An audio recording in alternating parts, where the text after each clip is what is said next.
Hello, my name is Russ Halpern. I'm a clinical psychologist.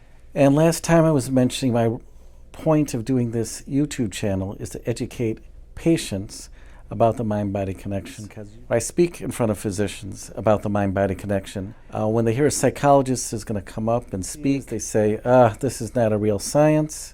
Psychology will wait an hour for this to get over with, and then we'll hear the real science.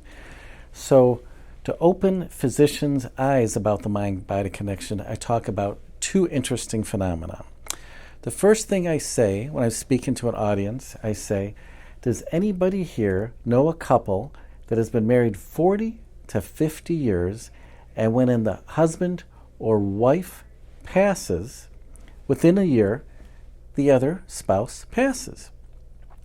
And when I say this, almost every physician in the room raises their hand. They all know somebody where this has occurred.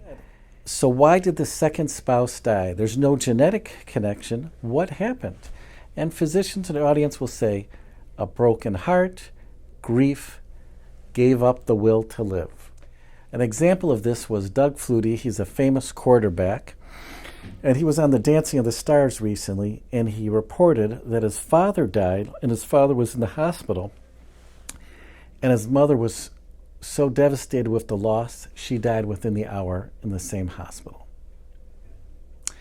Another fascinating phenomena occurs, blue zones. These are areas around the world where people live to be 100. A significant percentage of the population live to be 100.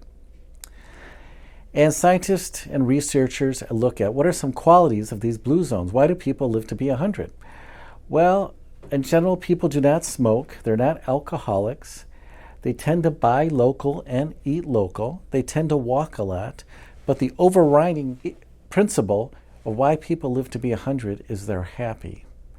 The community supports the elderly. They look up to the elderly. The elderly feel like they have a will to live. They have a reason to live because they're part of this community. And these blue zones are in Japan, Italy, Greece, parts of Russia, parts of California. If the mind can cause somebody to die within a year, or the mind and happiness can help somebody live to be 100, do you think it can play a role in health problems or chronic pain?